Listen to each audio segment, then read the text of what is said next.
All right, you're gonna be famous. All right, we are here at ECCC in Seattle, and I have the pleasure of talking with Sean. Go ahead and introduce yourself, sir. Hi, my name's Sean, aka Batsky Starman. I'm a full-time freelance artist, and I've been doing it with intent for about 6 or 7 years. But it's been maybe my fourth year here at Emerald City Comic Con, and I really like it. Yeah. Yep, and we are in Artist Alley. Floor 2. Floor 2. Summit Building, yeah. Yep, here in the Summit Building. From your work over time, because I'm sure it's more of like as a kid and grew into a passion and your journey of, working a 9 to 5. Sure. So maybe start from how that's led you to where you are now. Sure. I used to draw a lot when I was a kid.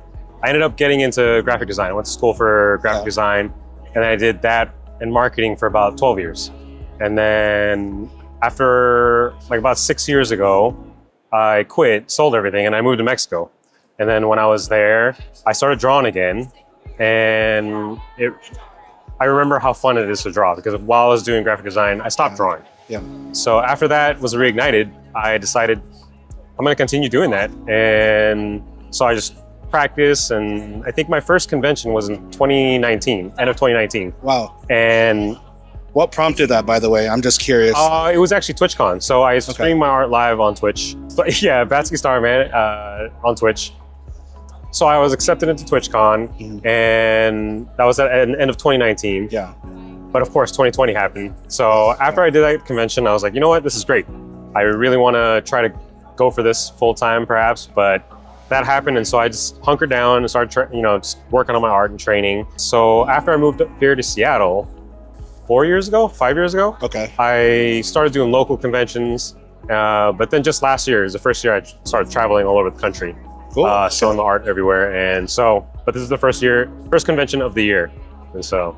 Perfect. Yeah. Well, what's inspired you, but what continues to push you and, push that envelope of as an artist, as a person, or through experience and whatnot? So I think one of the biggest things is, especially from when I stream art and even just meeting people here, is seeing other people get inspired as well. Because coming from someone who worked like a 9 to 5 and there was always like a dream of doing something that's my own and not just making money for like a bigger corporation or whatever. Sure. And so seeing others people get inspired by that and maybe taking a step, not even a leap, just at least a step in the direction of pushing that inspires me even more. So it's kind of like cyclical, Sure. And so my biggest goal, my biggest dream is to make something bigger than myself that can hopefully give jobs to other artists that want to pursue that type of, field. And so that's my biggest dream.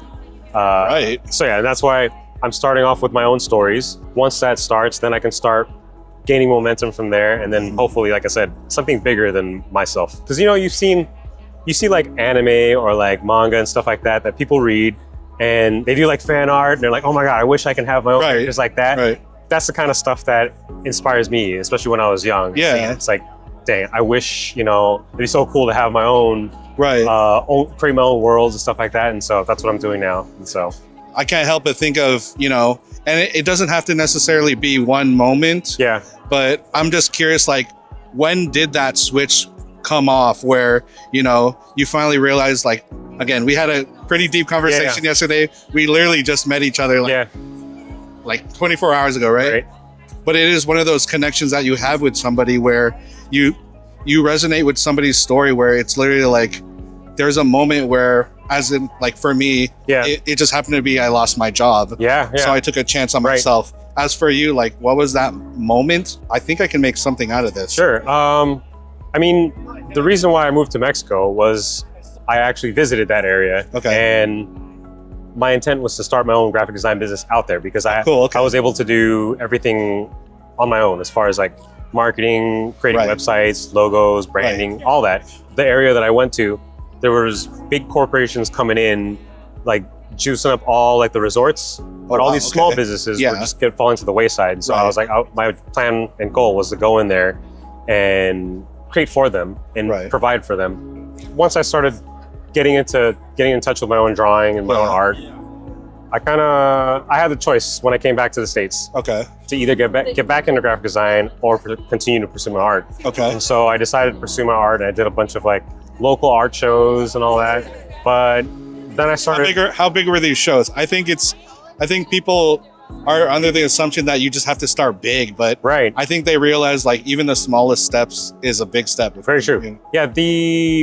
So I did a show it was a local art show. I forgot the name of the organization, but it's like they're the one who contacted me, and I took a chance and jumped into it. But that led into this other traveling show where they travel to different breweries and they bring a bunch of artists and they just show their art during like little art nights, and it gets kind of wild because everyone's like drinking beer and stuff like that. But at those shows, I used to do live charcoal portraits, and it was my first time doing live charcoal portraits, and I got hooked on it because, it's exciting to see people excited about art. Right. And it was exciting to be able to make money with art. Right, yeah. From there, that kind of was the big ignite. And then I started learning about people that create their own characters and stuff like that. Okay. And I was like, wait a second, I could probably make my own characters. Right. And so once I started firing up my own characters, I was like, you know what? I can create whole worlds around this. And so the thought of creating my own worlds about it, and also the inspiration of other people like, big time creators and stuff like that, creating their own worlds. Yeah. That's a big one too. It's a big inspiration. I just want to add to that because I think people don't realize like just being around different people, because, you took an opportunity of something different. Yeah. And then you realize respectfully. Yeah. You're like, wait, I can do that even better. So yeah, and it's not necessarally even better. It's just doing it in your own way. You've been doing in your own story. Yeah. Right? Yeah. It makes it unique. And I was just talking to Peter Hahn. Sure. You know Peter Hahn, he was here. Okay. I was talking to him earlier because I told him that a long time ago, when I was doing graphic design, I caught one of his Instagram live stories. Yeah. And I asked him a question then and there. I said, hey, what tip would you give someone that is interested in creating their own stories and their own characters? Yeah. And he said, make sure you write as much as you draw. Write as much as you Yeah. And so that's a huge tip that I think people should learn from. But then he followed it up with it because he was like, oh, that's great that you caught it. Yeah. He followed up with, make sure you surround yourself with people that are doing the same things that you're trying to do as well. Yeah. And so I think that's a huge one too. That follows with the point you're talking about as far as like. Yeah. Do you feel like you still have that drive, or like that, I don't want to say it's simple, but that same type of mentality for where you are moving forward? Continue forward. I would say that it's slow. It was sort of a slow ramp up. Okay. But then I would say definitely within the past year, I've been working on my skills, and I feel like right now it's at a point where I don't have to think about how to develop my skills. Sure. I feel like I have my own flavor. Yeah. And now all I got to do is just cook it up and serve it up to people. So yeah, so I think it's at that point. It's not like I've lost or gained any traction. It's just I'm ready, and I just got to pull the trigger. And it's Year of the Horse, so now's a good time to do it, right? Yeah. So let's just keep having more fun. In terms of style, do you feel like you're ever influenced by other artists? And so for me, it's more of like, I'm a videographer, right? And so again, I'm starting this off, but it's one of those things where you can't help but look around and see what other people are doing, right? And get influenced and think, wow, that's really good. Sure. I'm not even there. Right. But then you think about your own style and your own authenticity in your work. Right. You ever feel that same way? I think it's a big thing, especially nowadays with like social media. You can start seeing art from all over the world. So much. And it's so much to soak in. But I think in the beginning, I sort of, much like Japan, when they closed off their borders, I feel like I kind of closed off my borders as far as like influence to others, which I thought maybe would be a good thing. Okay. Which I think it was, because I was able to just go and draw what I felt was unique, or not unique, but what I favored. Yes. But then when I nailed down that like workflow and what feels right to me, that's when I started opening up the gates and letting all this like influence come in. And not necessarily influencing the style, but influencing like workflow and influencing like the way they go about doing things, like the actual creation side around outside of the artwork. And so I think that's a big one. But that makes sense. In a way, I mean, correct me if I'm wrong, it sounds like you clearly had a foundation before, right? But it's like you strengthened that, and then you realize, you know what? I'm at a headspace where you can get influenced by others. Exactly. Because I feel like as a creator in general, right? Would you agree that you kind of have to have that It's important. That element of just looking around, but not necessarily being like, wait, I need to change my ways, or, you know, you kind of pick and choose is what I'm saying. Yeah. I mean, different people have different mentalities, I think. Sure. And if you're like aware of yourself and you know that maybe you become a little too influenced by others, then sure, try to maybe distance yourself from that. Right. But if there is someone out there that you feel is like your hero, why not? You know? Yeah, but that's a different level, though. Heroes to be honest, are, right? Right. Yeah. So it's like you're inspired and you want to be like them. Right. But in time, if you really are dedicated to it and you keep creating art, you're gonna find your own stride. Yeah. And that stride will become hopefully someone else's, you know, example. I mean, yeah. So no, it's the continual grind. Yeah. Exactly. That's the beauty in it.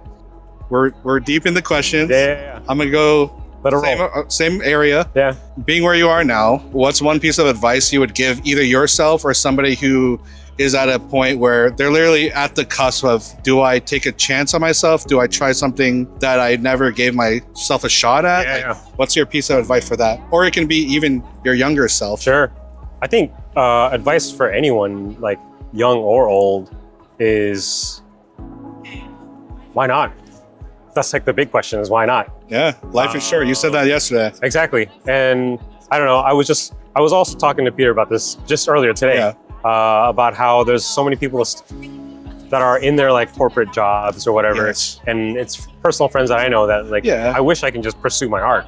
Yeah. So, and I always tell them, you should wish for things that are impossible. Yes. And so pursuing your own art is something that's totally within your grasp, and you should just do it. Because I don't know, it's tough because, you know, maybe money is a little tough and it's scary, but that's the price of freedom. And I think freedom is like, for me personally, it's like the biggest reward for all this, is to do what you want when you want. And and if you really want it, you'll make it work no matter what. You know what I mean? Yeah. Perfect. Sink or swim. Perfect. I mean, that's basically it. Go ahead and shout out your business again and where we can find you. And if there's any future projects that you have, shout it out. Sure. I post my stuff on Instagram. Like I said, I stream my art live on Twitch. Everywhere else, Batsky Starman and all those units. But next month, which is April 2026, I plan on having the first chapter of my initial story for the story called Celeste. And she's a scientist who learned how to become a god through her research. Oh, sick. And so that first chapter will come out, and then from then I'll start a Kickstarter. And so stay tuned for that. Cool. Next best thing, man. Well, thank you so much. Appreciate it, dude. Thanks for coming by.